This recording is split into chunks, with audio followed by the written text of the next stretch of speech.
नमस्ते साथियों, ये है आपका अपना कार्यक्रम गांव आजीविका और हम, जिसमें आप सुनते हैं खेती से जुड़ी विभिन्न प्रकार की जानकारियाँ। और आज हमारे साथ है प्रदान संस्था के कृषि एक्सपर्ट जीवदास साहू, जो बता रहे हैं कि इस समय किसान सब्जियों की खेती करते हैं, जिसमें कई प्रकार के कीटों का प्रकोप रहता है। तो आइए सुनते हैं कि कैसे इनको जैविक विधि से बचाया जा सकता है। आज का इस सत्र में हम लोग सर्दी के समय में जो सब्जी खेती होते हैं उसमें जो सब कीड़ा मकोड़ा और बीमारी लगते हैं, उसमें से कुछ प्रमुख कीड़ा और बीमारी को कैसे कंट्रोल किया जाता है उसके बारे में आप लोगों को जानकारी देंगे। किस तरह का जैविक दवाई मिलता है। तो फूल गोभी, ब्रोकोली ये एक तरह का फसल है, एक ही फैमिली का है। ये सब फसल में लाही एक बीमारी लगता है, कंट्रोल करना जरूरी है। लाही लगने से पत्ता के नीचे काला काला हो जाता है, फल का फूल का साइज आपका छोटा हो जाता है। तो इसमें आप नीमास्त्रों का प्रयोग करेंगे। कैसे? डोज 450 ml 10 लीटर पानी में मिलाइए, मिला करके स्प्रे कीजिए, फिर दोबारा 10 से 15 दिन बाद स्प्रे कर दीजिए। तो देखिएगा आपका जो लाही का प्रकोप घट जाएगा। दूसरा है कैबेज हेड बोरर बोलते हैं, जिसको हम लोग पिल्लू बोलते हैं। उस पिल्लू 12 दिन तक हानि करते रहता है, कंट्रोल करना चाहिए, या जो इसका मौत स्टेज है उस समय करना चाहिए। फूल गोभी में भी ये लगता है। जब कैसे करके पता चलेगा कि देखिएगा कि पत्ता के अंदर छेदा है, फूल को खा लिया है, लगता है थोड़ा थोड़ा ऊपर में, तो यहाँ नीमास्त्र काम नहीं करेगा, आग्नेयास्त्र स्प्रे कीजिए। डोज वही है 450 ml 10 लीटर पानी में मिलाइए और स्प्रे कर दीजिए। ये इसको छोड़ करके भी आप लोग 1 एकड़ जमीन में 10 पीस फेरोमोन ट्रैप लगाने से भी कीड़ा का कंट्रोल हो सकता है। क्या करेगा? इसमें फेरोमोन ट्रैप लगाने से तितली मोथ जो है ट्रैप में फंस जाएगा, तो डैमेज कम होगा। फूल गोभी में कभी कभी दिखता है कि इसका साइज छोटे हो जाते हैं, काला ऊपर से दिख रहा है, सड़ने जैसा दिखता है। आपको क्या करना होगा? बोरैक्स को स्प्रे कर सकते हैं या मल्टीसीड सीड एक्सट्रैक्ट को स्प्रे कर सकते हैं। कितना डोज? 450 ml 10 लीटर पानी में मिलाइए। 1 एकड़ में मोटा मोटी 27 लीटर लगेगा। अगर वो नहीं है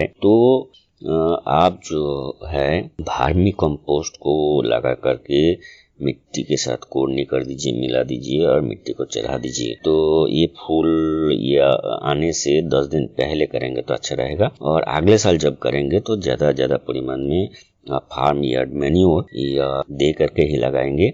उसके बाद टॉप ड्रेसिंग में वर्मी कंपोस्ट या सुपर कंपोस्ट को दे करके आप लगाएंगे। इसके साथ और एक चीज काम कर सकते हैं, वो जीवामृत बोल के जो दवाई है उसको भी आप स्प्रे कर सकते हैं। फफूंद के चलते कभी कभी गलन सड़न हो जाता है, पौधा मर जाता है, मुरझा जाता है।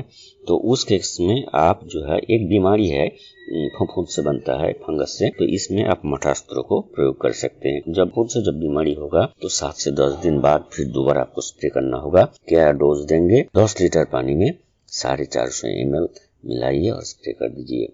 टमाटर, बैगन, मिर्च ये तीनों फसल जो है एक ही फैमिली का फसल है। इसमें भी आपको फल छेदक जो फल के अंदर में घुस करके खाता है, तो इसमें नीमास्त्र काम नहीं करेगा। जीवामृत पहले से अगर अपने स्प्रे कर रहे हैं या पानी के साथ मिला करके दे रहे हैं तो काम करेगा।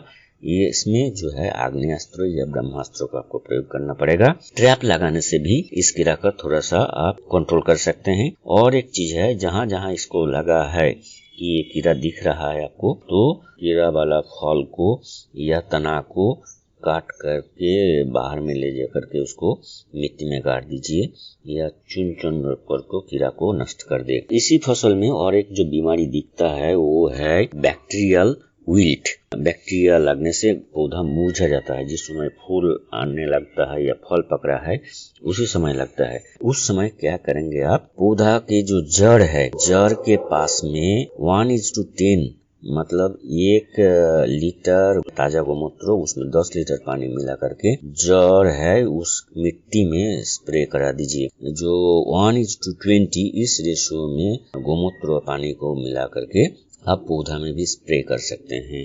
तो आपको इसका बीमारी का जो प्रकोप है ये घटेगा। उसके बाद दूसरा एक तो चीज करना पड़ेगा, जो बीमार पौधा है उसको बोरी में ढाकिए, ढक करके सावधानी से मिट्टी को इधर उधर नहीं फेंक करके जमीन के बाहर कहीं ले जा करके उसको मिट्टी में गाड़ दीजिए या जला दीजिए। जीवामृत का अगर आपने नियमित रूप से स्प्रे करते हैं तो आपको इसका बीमारी कम दिखेगा। जीवामृत को सिंचाई का पानी के साथ मिला करके भी आपने प्रयोग कर सकते हैं। इस तरह का जो बीमारी जिस जगह में ज्यादा होता है वहाँ पर बैक्टीरियल विल्ट रेजिस्टेंट वैरायटी को ही लगाइए। जैसे कांटा वाला बैगन दिखता है, ये आपको इस बैक्टीरियल विल्ट बीमारी से रेजिस्टेंट है, इसको आप लगा सकते हैं। जीवामृत का डोज भी आपको वही 450 ml प्रति 10 लीटर पानी। तो इसी तरह आप मुख्य जो बीमारी है या कीड़ा है इसको आप कम कर सकते हैं और लॉस को घटा सकते हैं। धन्यवाद। साथियों, अगर आज के विषय से जुड़े आपके कोई सवाल है तो फोन में नंबर 3 का बटन दबाकर जरूर रिकॉर्ड करें। नमस्ते।